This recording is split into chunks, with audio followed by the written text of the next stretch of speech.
Not too bad. We've had a few balls in the stands, trying to play a little faster. Um, but it's been really good. The intensity has been great. The energy has been great.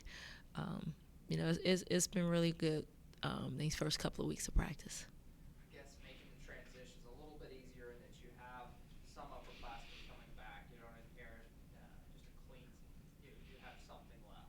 Well, yes and no. No, really, because it's a whole new system and everything's different and everything's new. So you feel as if you have 12 freshmen out there on the floor trying to figure out how to get it done. Um, and then yes, and the fact that you got older ones who can get through it, can fight through it, and help the younger ones accomplish what they need to get accomplished. Just a few names. Tanner, Mm-hmm. what's she doing? Titana's doing good. She's playing extremely hard. She's trying to. She's one of our juniors, so she's one of our leaders. That's trying to get the younger ones to come up and understand what it is that we want to get done, and she's also recovering. From her injury, and then fighting through that. But in doing that, she's still just playing as hard and in the fight always.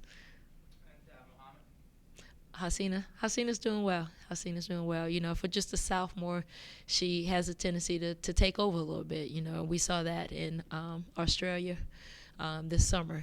She led our team in scoring and played a lot of minutes.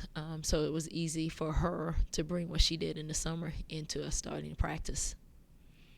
Talk about your non-conference schedule. I counted right. 6 of the first 9 away from home. Unbelievable. Who did that schedule? Good I know God. you probably you saw all of it, but jumping in and what you're looking to at least see from your team throughout that. Yeah. I really don't mind, where we play at. It's just at that point of the season, you're just really happy to be playing games because, by the end of the month, they're tired of beating up on each other. They're tired of playing against each other. Our non-conference schedule is tough, but I think it's just a schedule to get us ready to compete in the SEC.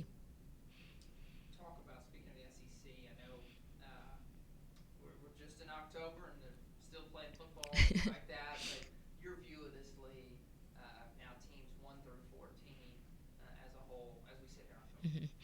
I mean, the league itself is just very competitive, and you can just see it in a lot of the preseason rankings. How many teams you have, not just in the top 25, but in the top 10 in the country.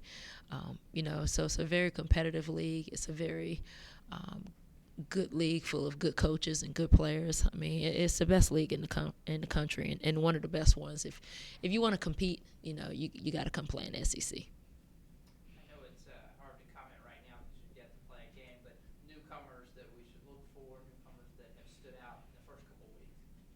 Um, I don't know. It's hard to comment on newcomers. I mean, they're freshmen. Ain't nothing to say about freshmen. Freshmen are What are straight, you leaning on them? straight or straight. So they're on survival mode right now. Okay, they might not even know their name if you ask them. One in particular is Shadell Clay. I mean, she's gonna have to play, some backup point guard for us this year because the way we play, Jet just cannot play, the whole game. So, without even quite sure of who the starters are going to be. I mean, I'm pretty sure the Jet will be our starting point guard and Shadell will be our backup point guard. So she's got to be able to come in and run the team. We can't have any laps when a new point guard comes in. So I think she's got she's gonna have her hands full there.